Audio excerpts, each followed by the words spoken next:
If you are doing ultralight fishing in United States and you have never tried some of the ultralight tackle products, your ultralight fishing is still stuck in the 60s or 70s, or I don't know, somewhere around that point of time. Imagine you go to visit your grandfather and you see that he's watching TV and he's still watching some of those, black and white TVs, those huge ones with the lamps. And you try to tell him, Grandpa, the TVs have colors now. They have LCDs, they have LEDs, they have curved, they have 3D, they have home theater systems for audio. Let me get you a nicer TV because watching TV today is so much more different and so much more enjoyable. And there are so many new dimensions to watching TV compared to what you're doing now. And your grandfather tells you, well, that's what I'm used to. But I feel like the entire country in United States is stuck like that good old man watching the black and white TV, and it is impossible to change the inertia. They're still using the till bobbers and those nasty coat hanger wire hooks with the nasty barbs that destroy the face of every panfish. But today I'm gonna do a quick video. Just want to show people what is available, and perhaps some of them will take the risk and just try some of this stuff on the table here. Just to compare, just take a $10 risk and compare this with the black and white TV, and maybe, just maybe, you will like it. The smallest floats that I have right now are the F100 series, and a very quick word on my naming convention. F stands for a fixed float. It will stay where you put it. While S stands for a sliding float, or in United States they're called slip floats, but that's what the first letter designates, and then the number 100 or 125 or 150 over there designates the capacity of the float. So F100 means that this is a fixed float with buoyancy designed to support a 1.0 gram jig. And I will show you the jigs in a second here, but I want to first just show you the floats. I have currently 3 colors of the F100 floats. This is the Tuscany leaf, this is my new cookies and cream, and this is my mint leaf color. I'm planning on actually doing also a F75 float, a very limited quantity, maybe just 1 or 2 colors for fishing small creeks or something where you don't have to cast. I don't think F75 would be very practical, but I imagine them to be so small and beautiful that I will create an F75 next year. But these are my smallest and most sensitive floats. And these here are only some of my F125 models. I have 10 different F125 models, folks. I have 5 different colors. I have some of them, you can see this box says 2mm antenna. Look how thin these antennas are. I have some for aging eyes with a 3mm antenna. Let me quickly put them side by side so you can tell the difference between a 2 and 3mm antenna. 2mm antenna is for performance. 3mm antenna is for when you don't have a lot of wind or you just want to cast farther and see it better. But you have to go to my shop and just see how many different F125 models I have. I believe I have 10 different models. And just like the F100s, the way to fish the F125 floats, folks, the easiest way is just get one of the 1.25 gram jigs. I have black, I have unpainted for those who want to paint them yourself. These hooks have super thin wire. The hooks are made in Japan. The jigs are the lady sport in China, but the hooks I buy from Japan and I ship to the factory in China.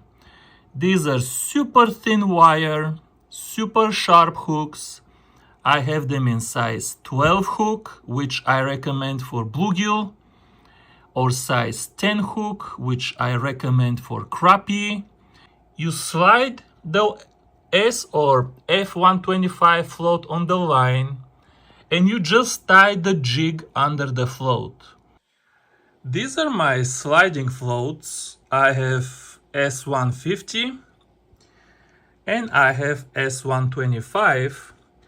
And if you think that my fixed floats are amazing, I can tell you that my sliding floats are even more amazing, because the sliding mechanism in my floats is absolutely superior to what you are used to seeing in the so-called slip floats. All of the American slip floats have like a inline tube, and the line is inside the tube, and it has friction with the entire tube. And therefore, the float has a lot of friction when sliding up and down, because it makes contact, the line makes contact with the entire tube. My floats make contact, there is no tube. They make contact with the line in just 2 points. Very much like, in the spinning reels, the new modern spinning reels, they don't rub with the main shaft when the rotor spins. They no longer rub around the entire main shaft. They just touch the main shaft in just 2 points, up on top and on the bottom where the pinion is. Very similar in abstract idea with the approach of my sliding floats. They slide up and down the line much easier than what you are used to. At the same time, they are much smaller, but even though they're smaller, they are more visible due to the incredibly high-vis antenna. They are more sensitive because they sit vertical all the time and reflect any kind of bite. They're just altogether far superior than anything you are used to. This is what I have right now. Not as many colors as I showed you for the fixed floats, but I still have 4 or 5 different colors for my sliding floats. All of the S150 floats will work with my 1.5 gram jigs perfectly. You just tie one under the float, no split shots, no swivels, no nothing. It is that simple. Now, here is something else that you're not gonna see in Bass Pro Shops or Cabela's. These are my float inline sinkers. In Europe, they call them olives. In United States, we use these big, nasty split shots that just everybody loves. If you think that crimping a split shot on a 3-pound leader is a good idea, at least have the decency not to scream on YouTube that you got that huge fish and it just broke you off and there was nothing you could do about it. It didn't break you off. You crimped a split shot on a 3-pound leader. How much strength do you think was left in your leader after the crimping? But to step back a little bit, the whole concept of float capacity, F100, F125, F150, S150, the entire concept of float capacity is completely absent from United States ultralight fishing. Bobbers in United States are huge, usually the size of an egg, and they will easily carry a 1/4 ounce or sometimes even 1/2 ounce a chunk of lead. But if you have a tiny float with optimal capacity, something like this can be very useful to adjust the total weight suspended under the float so you get an optimal load for your float. And this is why I have here, the ones on the left are my 0.25 gram. These are my 1/4 gram olives on the left. And these are my 1/2 gram olives on the right. Now, to demonstrate this very quickly, imagine you want to fish the 1 gram floats with a 0.75 gram jig. Or maybe this is all you have right now on the lake. And you still want to have a perfect 1 gram load under your float.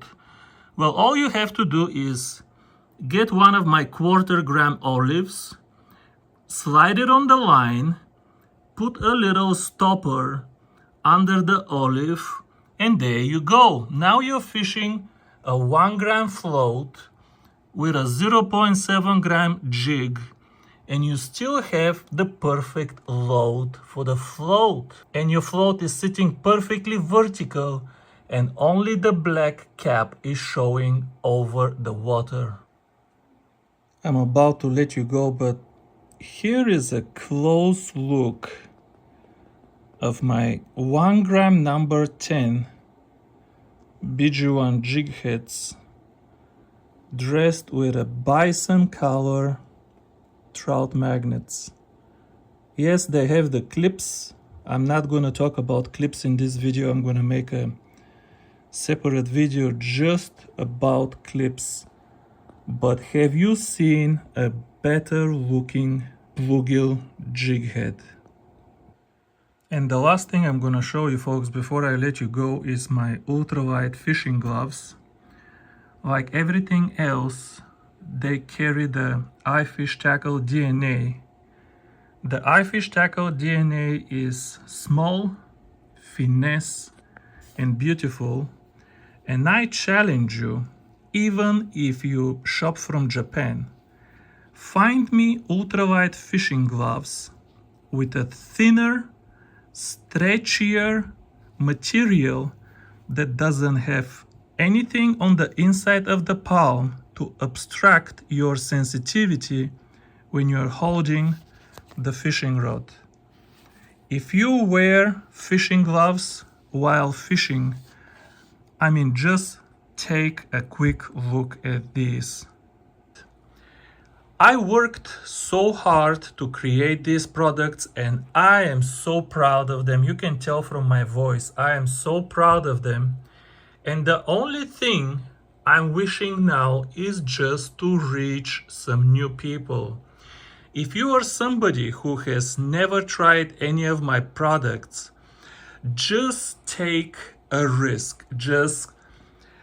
Just spend $10 and say to hell with it, and just try a couple of floats and get matching jigs, and just go to your local pond and catch a few bluegill. I promise you, you are never going back to the black and white TV. Once you experience the colors and finesse and sensitivity of these things, there is nothing like, getting a 4 or 5 inch bluegill and just dunking your float and making the entire float disappear. Just a 4 inch bluegill. And all of those tiny fish that you never landed before, they're just pecking and they're too small. All of a sudden, they're not small. All of a sudden, you're catching fish on every cast. If you were looking to just catch bait, catching bait now takes 10 minutes. Just give these a chance and just experience them once and let me know how it went. Thank you guys for watching, and for those of you who decided to try them, thank you for taking the chance.